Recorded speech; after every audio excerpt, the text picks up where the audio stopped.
Hello, everyone, and welcome back to One Soccer. I'm your host for today, Josh Deming, joined by my colleague Alex Gonge-Ruzic. And today we are going to have a little fun because Canada's crucial match against Trinidad and Tobago is coming up. And we want to take a look at what the squad will potentially look like. But the twist is I'm going to build a squad basically about what I think Biello will do, and Alex is going to build a squad in what he wants to see in his vision, what this side should look like going forward. Now, the reason we're doing this is because there was a preliminary roster that was leaked, and if you look at the numbers from 24 down to 57 on this list, they're in alphabetical, but the first 1 to 23 actually looks like a squad that I think that Biello will go with. So we're going to use that. That's a squad I'm going to use today. And Alex is basically going to counter me. So starting things off with the keepers on this list, there's no surprise. And I can promise you Biello will go with this. It's Borjan, it's Crépeau, and it's Dane St. Clair, with obviously Borjan being the captain, being the starter. That is what he is definitely going to go with. So Alex, if it was you, and I know it's a one-off game and we're not going to see this, but this is what you want to see going forward. You want to see the turning and changing of the guard. So who are your three keepers? Yeah, for my three keepers, I'm going Maxime Crépeau. I got Dane Sinclair, and I think a long overdue call for Jonathan Sirois. Look, the way I see it, Borjan's leadership immense. It's valuable, no doubt. But look, Crépeau's been with this national team for a long time now, right? Since 2018 plus. He was there in and out of the squad even before then. He's just been he's hardly missed a camp since 2018. He's got leadership. He's almost, he's pushing towards 30. At what point does, that experience that he's had in these camps, playing as well as playing in MLS, feels like Crépeau can step up and be that veteran goalkeeper. Meanwhile, St. Clair, he's continuing to have good seasons in MLS, continues to get calls to Canada. He feels like he's close to potentially pushing for a job. And man, Jonathan Sirois feels like he can be the future. The way he continues to play for CF Montreal, start of the new year, he hasn't missed a beat. I think he's someone who deserves a chance with this national team. Absolutely agree. And remember, this is what I think Biello will do, because I do like the three keepers Alex went with, and I do agree that for the time right now, I think going forward, it should be Crépeau. He just fits this style of squad that we have. But now we're going on to the fullbacks, and there is a bit of a tweak in the preliminary roster that was announced. It's because it's reported that Sam Adekubi will be out for around a month, so he isn't going to be included, obviously, due to injury. So I'm going to replace him with Ali Ahmed. I just think it makes sense. So, I mean, whether Biello does that or not, it's kind of how I'm going to make this work. So moving on to the fullbacks, at right back, I have Alistair Johnston with Richie Larea. And then, like I mentioned, over on the left-hand side, left back. Now, Biello is going to play a 3-5-2, but I'm setting up kind of in a 4-4-2 just to get the players out there. I have Ali Ahmed and I have Bombito as well. So those are my fullbacks. Alex, how are yours? It's a bit of an all over the place. Just I kind of have it in a 4-4-2, but I also have it in a 3-5-2. In terms of fullbacks, I have Richie Larea, Alistair Johnston. No surprise there. Those two have been locks. Of course, Adekubi likely would have worked in, but he's been injured. So for the moment, I have Alphonso Davies, kind of wingback, fullback, filling in at left back with no Adekubi.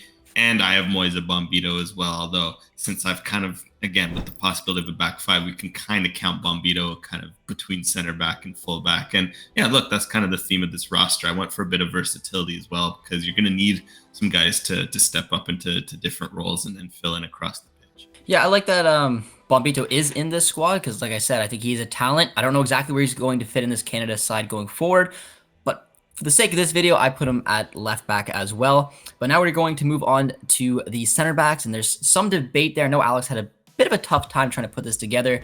I know that Victoria will be there with Kamal Miller, Derek Cornelius, and Luc de Fougerolles. It's surprising to me if we do see Luc de Fougerolles for this match, because again, it's a one-off, and unless you're planning on using him where he hasn't had a ton of minutes in the first team with Fulham, it's almost like he's there more so for experience, but in a crucial one-off match, maybe like a McNaughton or a Waterman might be a little bit more useful.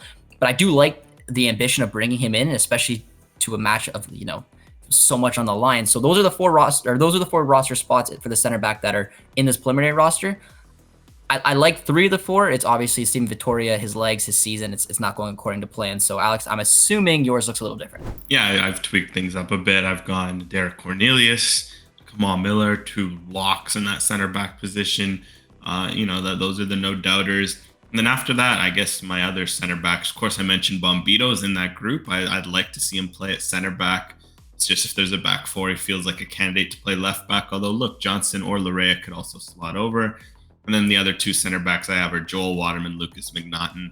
I just think it's overdue for them to get those calls. Waterman's been so consistent with CF Montreal, really continues to grow his game, so good on the ball. He's really coming to his own in the middle of a back 3-2, which was nice because when he broke out, it was more of an outside right center back.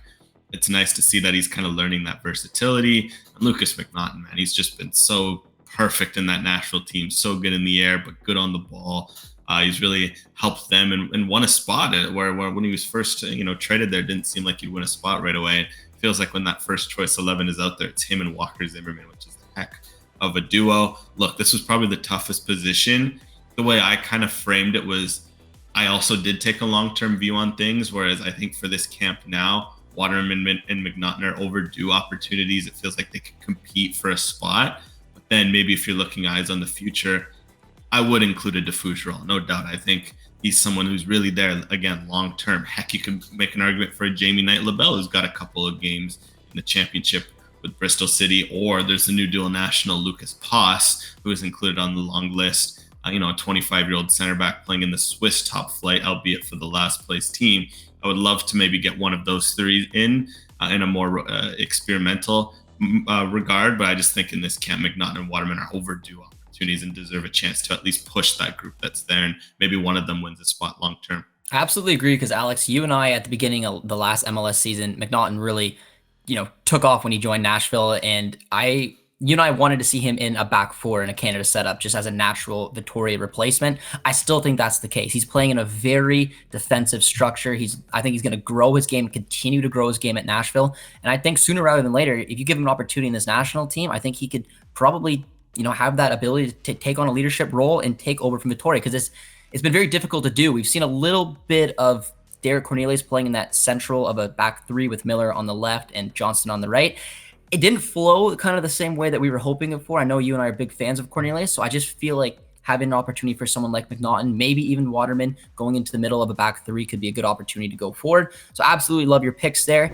And we're moving on to the midfield now, where in this preliminary squad there was 4 players, and the thing that stood out to me a little bit is there's a bit of a lack in a natural 6. We have Eustachio, who is clearly the 6, Kone, Osorio, and Chouanier. No Piet, which I guess is the 6 that you could have maybe brought in as a safer bet than Chouanier. I like that Chouanier is in this, quote unquote, like 23-man squad if this is the case. But there is definitely a lack of a 6, which means Eustachio will be the 6 going forward. And more than likely in Bielo's 3-5-2, you'll see Kone and Osorio start. So Alex, what do you make of it? And were you able to find another 6 to squeeze in, or are you relying on Eustachio as well? Yeah, I think the one thing that stands out is that all 4 of those guys you mentioned, they're all very fit. They're all very box-to-box profiles. And I think that sometimes, in the right setup makes up for a lack of a 6, especially given that Eustachio, he can play a 6. He plays a double pivot at Porto. He's played a 6 for Canada. I have one tweak, of course. I want Eustachio, Kone, no doubt they're your starters. I have Chouanier, man. He covers so much ground as a box-to-box. And I think you can trust him in a pivot. He plays a pivot at Montreal with that. I went for a different midfield. I went for Ali Ahmed, of course. He's in your squad, just at a different position.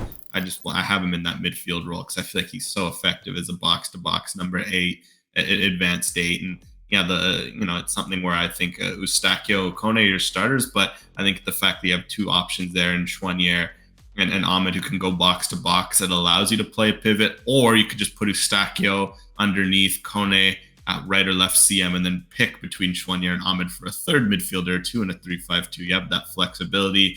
Yeah, it was hard not to pick a 6. Victor Latourie is very close for me. It's just, he's put up some good performances for Ross County. It's just getting that consistency.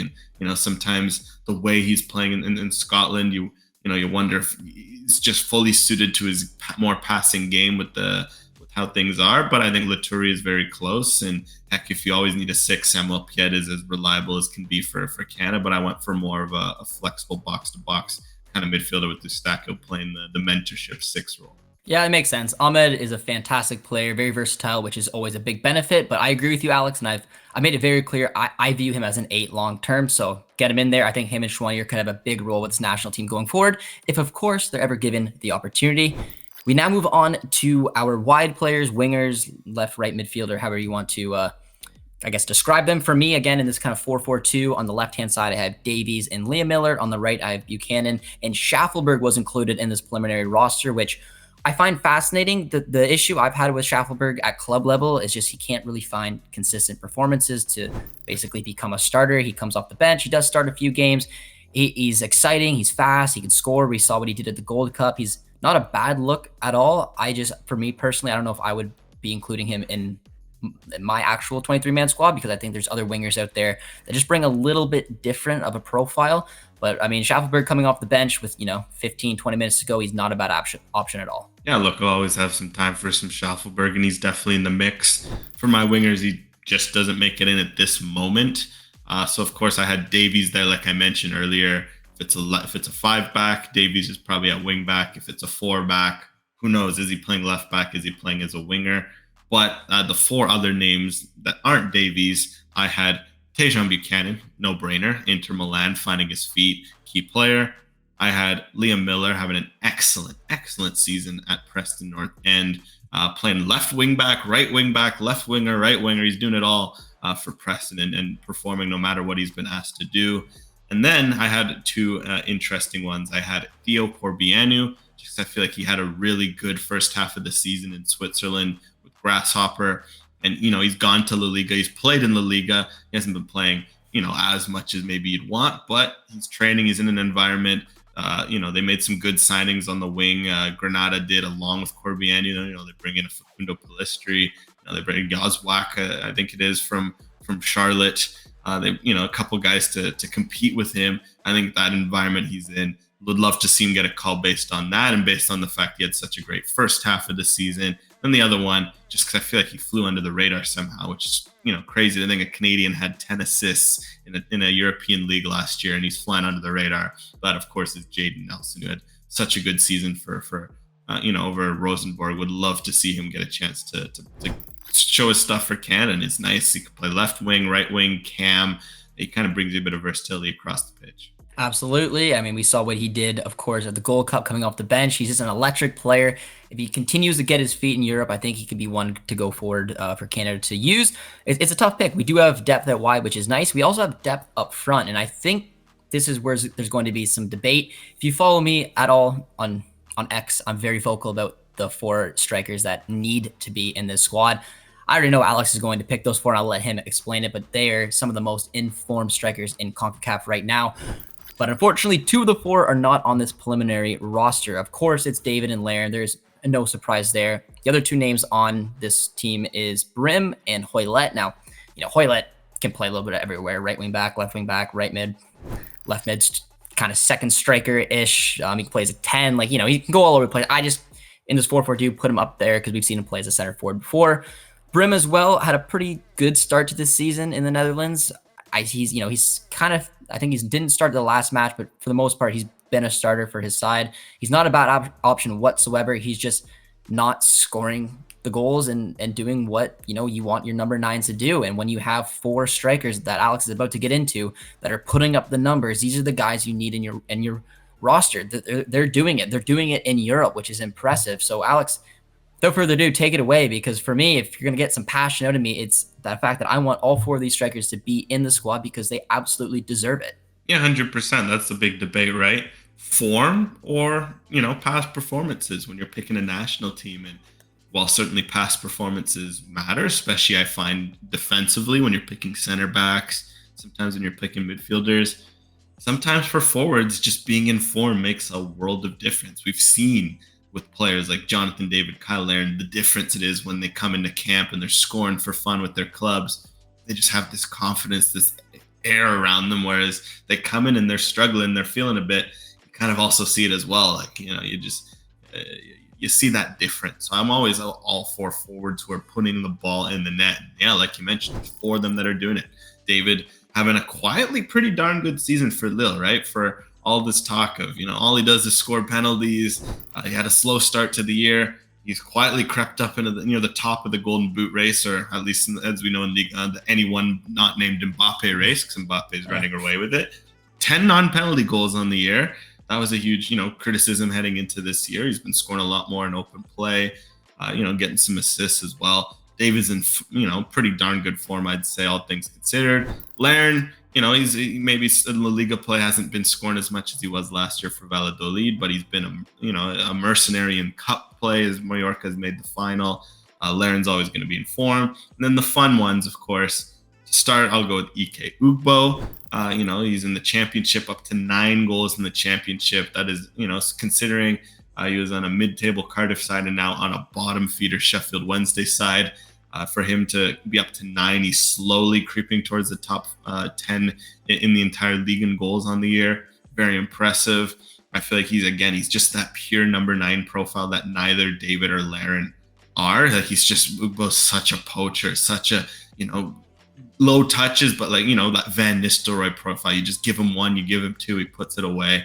I think that's a bit, Larin and David are going to give you a bit more in the build-up. They're going to want to drop deep. But Ugbo gives you that 9. And then I think a name who deserves a look is Theo Bair. I mean, up to 10 goals, 4 assists in the Scottish League with Motherwell, a mid-table side for him to be pushing top 5 in goals. That's just a huge achievement, for any striker to be pushing double digits in a year along with the assists. He's really grown his game. What's fascinating, too, is watching him. He doesn't get many chances in the game for Motherwell. He doesn't get many touches. You give him 1 in the box and he puts it away. You give him a chance to cross, he'll put in a good cross. And I think that consistency he's found in his game's huge.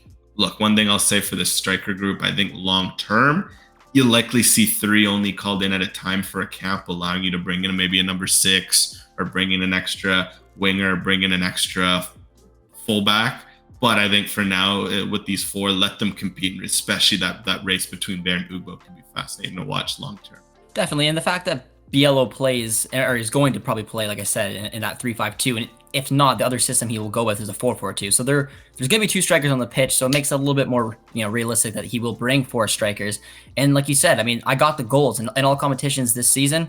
David's got 16, Bair has 10, Ugbo has 9, like you mentioned, all coming in the championship. And then Larin has 6, where like in the Copa del Rey, he's been on fire. These guys are scoring in Europe. They all bring a little bit of something different, and they all deserve to be here. It's not easy to, especially when in Concacaf, to have strikers, let alone 4 that are in Europe and scoring goals. And Ike Ugbo, for some reason, has just been an afterthought for this national team for the last little bit. But a change in scenery has given him a lift where, like you said, he's thriving right now. And when 1 goes in, all of a sudden 2 goes in, and he's taking one of the worst teams in the championship. He's giving them a chance right now to hopefully avoid relegation. So that's fantastic to see. Really hope all of them are in. Now, to end off the episode, we are going to each build a starting 11. Mine, again, will be in Biello's image, and it's very simple. It is a 3-5-2 system. Borjan is in net. Right wing back is Buchanan. The 3 center backs is Johnson on the outside right, Vittoria through the middle, and Miller on the outside left. Davies at left wing back. 3 midfields, Eustachio at the 6. You have Kone Azorio as your 2 8s. David, Larin as the 2 strikers. Very simple. If we don't see that, I would be shocked. Yeah, look, for sake of similarity, I'm going to go for a, close formation and not quite a 3-5-2. I'll call it a 3-4-3 or a 3-4-2-1. Beginning goal, Maxime Crepeau starts among my group. He's still a leader. I think he deserves a shot. He's been so good for club. No brainer there, despite Sirois and St. Clair's push. Then for the back 3, I'm going to go Joel Waterman. I'm going to go Derek Cornelius, Kamal Miller in that order from right to left, although Waterman can slot in the middle. Lots of flexibility there. And then at wing back, things get interesting, at least on the right. But on the left, I'm going to go Alphonso Davies, bit of a no-brainer. But at right wing back, this might be a bit of a hot one based on the past year for Canada. I'm going to go Alistair Johnston. Yes, it's tough to leave out Richie Larea, who, again, I agree, he has been in better form for Canada than Johnston, but Johnston has played a lot more as a right center back for country. I think what's been fascinating to see is that Celtic, when he plays as an outside right back, like an overlapping right back, he just, he creates key passes for fun, creates chances, is such a good crosser of the ball. He's so good at going up and down the field. I think we've kind of seen him a bit restricted, lose some of that flair he can bring at that right wing back role, playing right center back for Canada.